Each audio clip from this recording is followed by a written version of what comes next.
Welcome to Harlow on Healthcare. I'm David Harlow, and I invite you to join me by my virtual hearth as I sit down with healthcare leaders to discuss building the future of healthcare. Today, my guest is Paul Schrimpf, a partner in Profit's healthcare practice, part of its North American leadership team, and a big believer in human empathy and behavior change. On the empathy front, Paul, we might need to induct you into the Pink Socks tribe at a later date. But for starters, I'd like to ask if you could introduce us to your practice, to Profit. What does Profit do?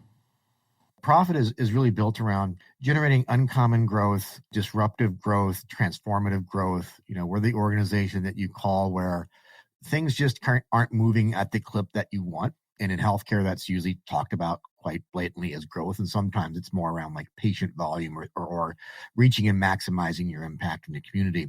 We do a variety of things there. I obviously, as you mentioned, head up our healthcare practice along with a couple other colleagues and work with a number of other leaders in our organization, what we call across our practice areas, where it's either helping with business model innovation, product experience design, organization and culture, but trying to find out what's holding an organization back.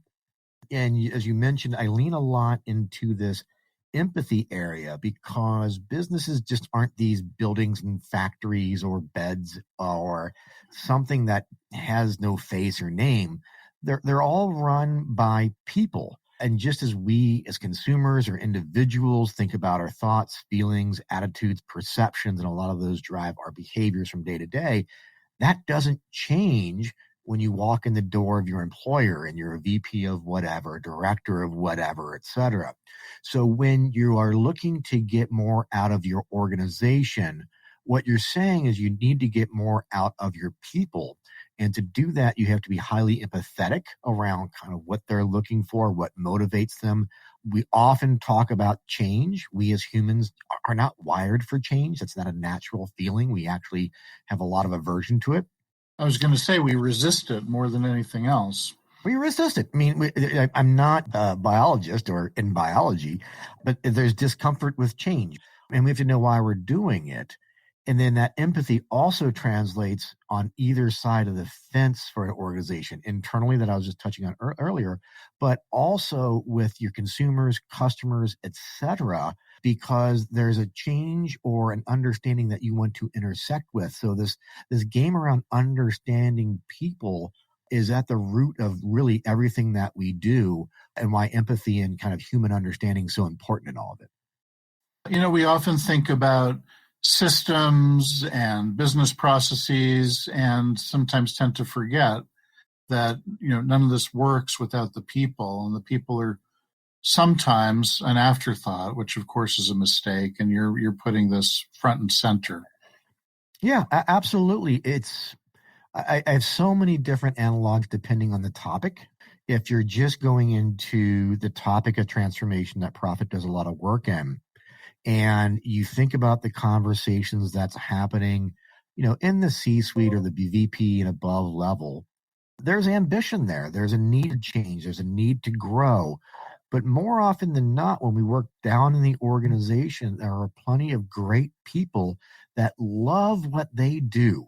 And if they could come in at 9 o'clock and leave at 5 o'clock and do a darn good job and then go to their kid's soccer game or coach whatever, that's how they define their lives.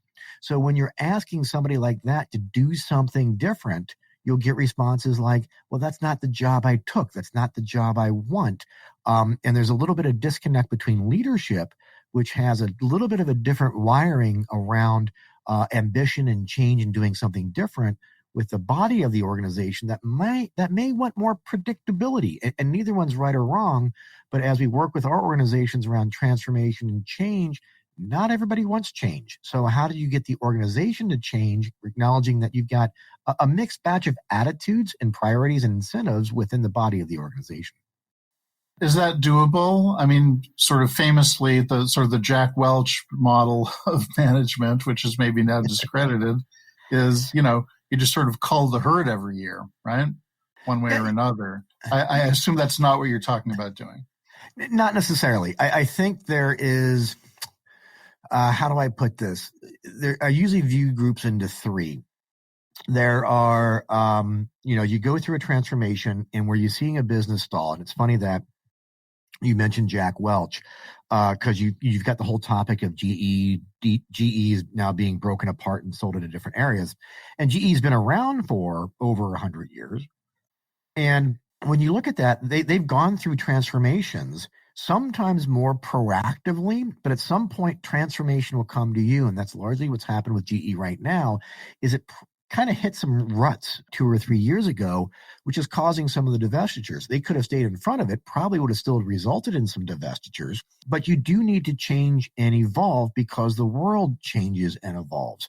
To be extreme, we're no longer riding horses around. We're driving cars. I'm sure there are some wonderful companies back, at the turn of the 19th and 20th century going, I'm going to keep selling saddles. That's great, but your market's going to go down. And you have to change and evolve. Therefore, you need to be transforming.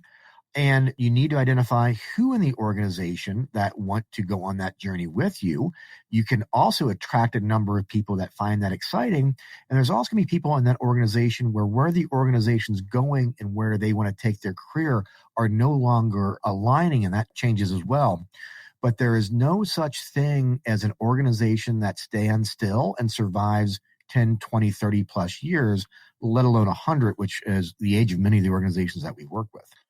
Right. And you're reminding me of driving through a town in central Massachusetts that refers to itself as the buggy whip capital of the world, which is like not really as appealing as maybe it once was. Yeah. We do need to keep up. We do need to change. We do need to transform. And healthcare is sometimes seen as one of those markets where change is harder than others. Right. Do you see that as being the case? Absolutely. I think there is this conflict between the clinical side of healthcare and the business or consumer side of healthcare. And we tend to approach innovation and progress in the industry of healthcare with a single lens that has a clinical bend to it. So what I mean by that are things like the Hippocratic Oath that doctors take, which is do no harm. The way that we develop clinical drugs where we do not want to have any adverse events and we don't want to have anything bad. So we are incredibly risk averse in the clinical space for very, very, very good reasons. But then we take that and we put that into business processes. And there's a conflict there because if you go to any business class or you work in any business largely outside of healthcare, you talk about risk. You need to take risk. You need to kind of put yourself out there. The more risk that you're comfortable with and the better that you execute it, the healthier and stronger the business that you're in. So you have a clinical side, which is do no harm and pursue what I'll call zero risk. And that infects the area of taking smart risk on the business side. So you're just seeing slower innovation. And we often have to have really good conversations with healthcare organizations and going, are we making a business decision right now? Or are we making a clinical decision right now? If we change the way we do online scheduling on the website, do we have to take that through clinical review? No.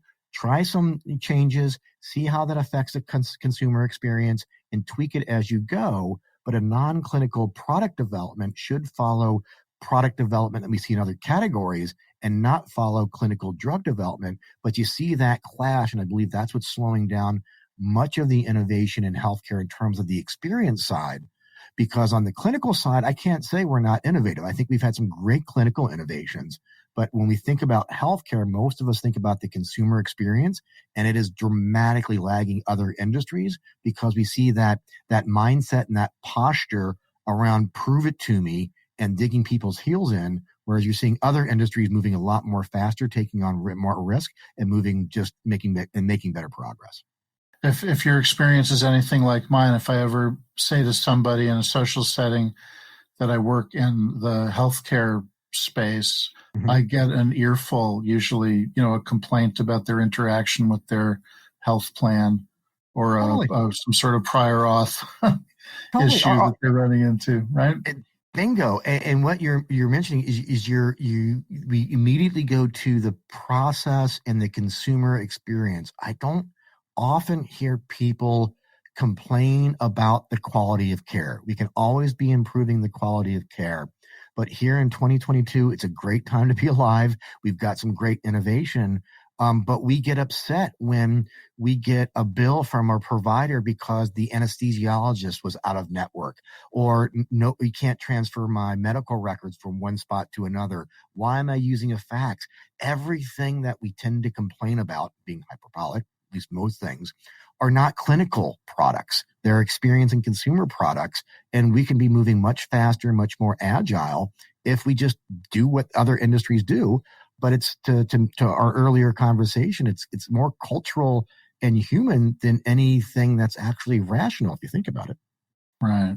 So you were saying a moment ago, talking about the differentiation between taking rational business risk and at the same time understanding that there's going to be less of a tolerance for risk on the clinical side of the house. Mm-hmm. Over time, there's been different philosophies of who should sit in the corner office in a healthcare organization. Mm-hmm. Does that need to be a doc?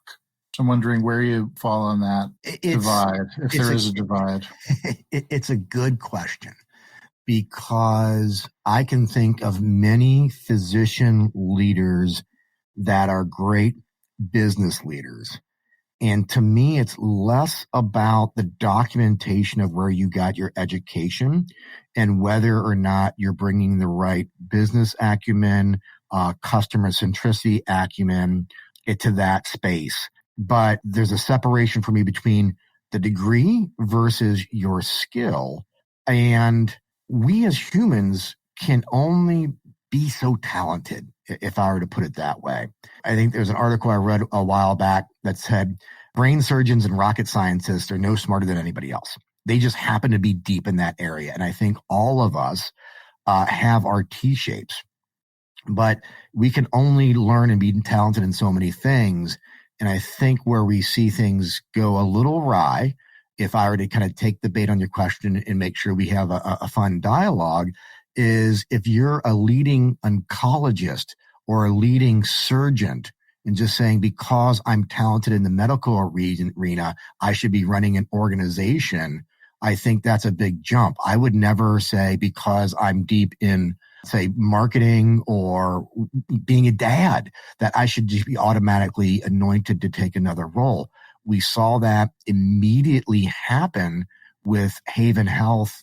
Very talented people, physicians in the leadership role, but they've never built an organization from the ground up, and that's what they're being asked to do. So to me, it's less around the title, but I do think there is a bias that the physicians or physician leaderships, because they're physicians and we put them on a pedestal for many reasons, we should, because they do save lives, that because they save lives, they can run a good business, or they know how consumerism works. That is and isn't true. If you're just tuning in, this is Harlow on Healthcare, coming to you on Healthcare Now Radio. I'm David Harlow, and my guest today is Paul Schrimpf at Profit. Paul, we were talking a moment ago about physician leadership in business or in large clinical organizations. And I know you've worked with organizations large and small. In recent years, I would say, I've seen more and more examples of folks coming out of medical school and deciding, you know what, I'm not going to go into clinical practice. I'm going to build an app. I'm going to build a company. And I wonder, where do folks like that fall into this discussion of clinical leadership and the need for clinical leadership on the technology side of the house, right? Because we don't necessarily just want folks building apps because they think it'll solve a problem that their grandma had with the healthcare system, right? So having someone who's gone through medical school is one step closer to that, but they haven't necessarily had deep experience with the system. Do you see that as, sort of the other end of the spectrum in terms of problematic approaches to leadership? Yeah, I think there's give and takes because that's where I was hedging my comments earlier. Is I was actually keeping some of those in mind. Okay. And if I just take University of California, San Francisco's medical school and Stanford Medicine, I think I'm somewhere in the ballpark where 20% of those graduates will not ever practice. They go into a startup. And I know a number of them, and they're really brilliant people, and they know how to be thinking about businesses for the most part. So I can't say that because they haven't been deep into practice, it makes them less effective as a business manager, and then vice versa. I also know a lot of people that were in practice that left practice to start something up, or they were frustrated in the way that they were practicing, that they left to address why they were frustrated and come up with some great solutions. So it's kind of a tapestry of things. I would argue that for those physicians that are choosing to go into the technology route, product development route, the way many of them would articulate that would say, in a given day, I might be able to see 8 to 10 patients or save X number of lives. But if I'm able to think through another care platform or an innovation, my ability to help patients as a whole may be in 100 or a couple hundred a year to thousands or millions. And that's what's motivating them, is how do I take my medical knowledge and scale it to help a lot of people, even though I'm not practicing day to day. But there's a number of dimensions in which people kind of think about that are graduating with a medical degree and choosing whether to go into practice or into more the innovation and business side of healthcare. So we're talking about transformation, maybe across a couple of different dimensions. You talk about in your practice organizational transformation, if you will, and we're also talking about your client base, so to speak, which is involved in healthcare transformation, right? And if they're doing things right, they're transforming the way in which healthcare is delivered, measured, paid for, experienced. So when I say transformation, what does that mean to you? And can you give us some sort of concrete examples? Yeah, for sure. Transformation can happen big and small, but the separation we make is you should be always wanting to be doing things better. You should always want to be innovating. And that could be launching brand new products and services in dramatic things, or it could just be tackling a new process. It could be, how are we more innovative in how we do social media? It could be as narrow as that. Or how do we think about running a department differently? So there's small pockets of transformation. There's big pockets. And the other aspect is, as I mentioned, you should always be wanting to do things better. That's called evolution. That's called innovation. But when you are setting up processes to always be doing continual improvement, and those processes are no longer going to get you to where you need to be, and there's more substantive things holding you back, whether that be processes, it could be talent, it could be a business model, it could be a variety of things where the fundamental infrastructure is becoming a hindrance to your ability to grow. That becomes transformation. When you are selling plastic and metal and that turns into a smart device, and then you realize that you can't sell that device anymore, but you could sell the digital service, you may be wanting to pivot from selling that plastic and metal to giving that away and then selling the software subscription. So you go from more of a transactional plastic and metal product approach to more of a software as a service or data as a service. And we're seeing a lot of interesting transformation there. And I'll dive into the data space. Is there's a ton of data in healthcare. It's all locked up in silos and everybody claims to have some. So you might have a physician group that has the most rural hospice data. You might have a manufacturer of hospital beds that has sensing technology that can collect information about a patient passively. How do you think about that? So you have these organizations where their core business model is creating what they call in the industry data exhaust. Well, how do you sell data? How do you think about that? Because it's not just having it and selling it in raw batches. How is it integrated? How do you keep up the governance and the structure around that? Do you layer in software? Is there consulting? But you start going into these different paths that as new opportunities emerge, your business model might change. Clearly, as part of idea of monetizing digital exhaust, we have to be talking about privacy concerns, and that's sort of more top of mind than ever these days. And I imagine that becomes a hot topic of conversation when trying to promote ideas such as these, or sort of capturing those ideas, right? Yeah, for sure. And this is where there's that culture clash that happens again, is the fear of something getting out. And I kind of have that inflection in my voice because I think everybody who's listening to this right now needs to ask the last time they heard about a healthcare data scandal. I can't think of one. It happens in pockets. We do have the HIPAA policy that protects that, but we don't really have a security and privacy issue with healthcare data. I think we're really good at it. The governance that we have in place around that is really good. It's taken seriously. And I find it, I'll do micro for a bit and I'll go macro. I really don't care what people do with my healthcare data. I know that's related to me. I know I'm not alone, but I'm also not the masses. So I find it odd when I go into a doctor's office and they have me sign a form, one, that they won't share my data. I find that funny because I'm like, why should I sign a form for something you're not supposed to do anyways? But I often kind of entertain myself by asking, going, what if I want you to share my data? What if I want you to give away all of my data to do better research, to deliver better innovation and make my life or the health of the world better? And the poor, admin at the front of the desk kind of looks at me like three heads. But a lot of people are very comfortable giving away the data. We do it all the time. We accept cookies on our websites. We provide information for better service. So this exchange of data for value happens everywhere, and we could be doing it. So that's in the micro bit. On the macro bit, there's plenty of ways to protect that. I mentioned the HIPAA laws in terms of privacy or the portability aspect. And there's a world around identified data and de-identified data. And I just riffed on this on my personal podcast on microdosing as we talked about DataVant. And you can look them up. They're a quite great organization that's in the business of linking together disparate data sets, preserving privacy and patient identifiable data where you need to, or linking it where it's not. So the controls and ability to move data around, link it, and protect patient privacy exist in spades. But for some reason, people still are afraid of it, but we really have never had an issue. Financial services does this all the time.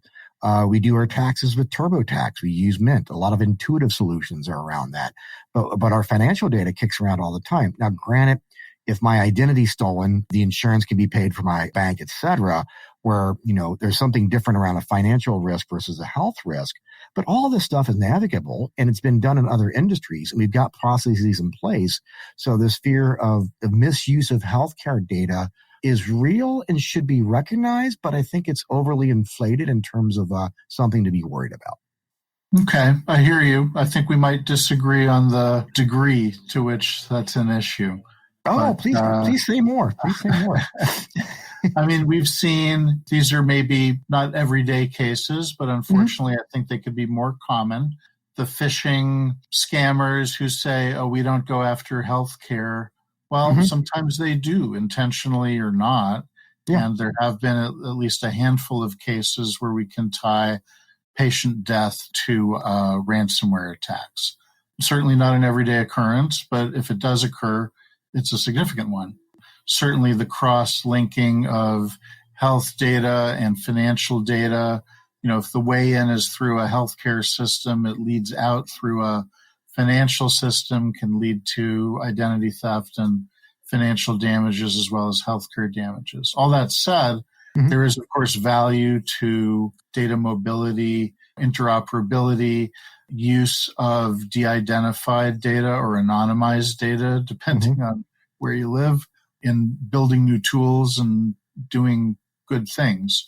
There's still just a lot of concern. And I think the healthcare world is feeling the effects of broader trends towards greater regulation in the face of things like, quote unquote, the surveillance economy and surveillance capitalism, recent court decisions in the U.S. and elsewhere. Anyway, I mean, yeah, no, I think we're largely saying a lot of the same thing. Is I don't want my comments to come off dismissing that we don't need to worry about security and privacy. Okay. I'm saying where we're at in a continued push, because it's a very active area, is key. But this, fear and innovation don't really coexist. I think it's innovation with responsibility coincides. And then you're highlighting a number of things that kind of is also a fascinating aspect in healthcare, which is, at least in the U.S., the capitalistic society that we have. And I'm very much pro-capitalism,